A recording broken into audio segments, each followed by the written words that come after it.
ఈరోజు banana fry చేస్తున్నాను. ఇది చనా దాల్ డ్రై వన్. కొంచెం జీరా వేసి పౌడర్ చేయాలి.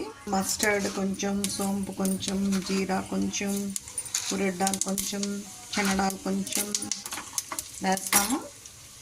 కొంచెం ఇంగు కూడా వేస్తాము. గ్రీన్ చిల్లీ కొంచెం వేస్తాము.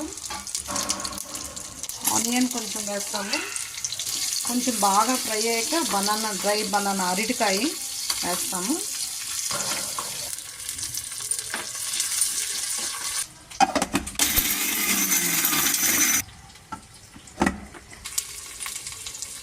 బనానా కూడా వేసాము. వేసి సాల్ట్, హల్దీ వేసేస్తాము. సాల్ట్ కొంచెం, హల్దీ కొంచెం వేస్తాము. కొంచెం కవర్ చేస్తాము. ఇంకా చిల్లీ పౌడర్ వేసేస్తాము. వేసి పుట్నాల పప్పు పౌడర్ ఉంది కదా, పుట్నాల పప్పు, జీరా అది కూడా వేసేసి ఫ్రై బాగా మిక్స్ చేయాలి. అరటికాయ fry ready friends. Thank you for watching.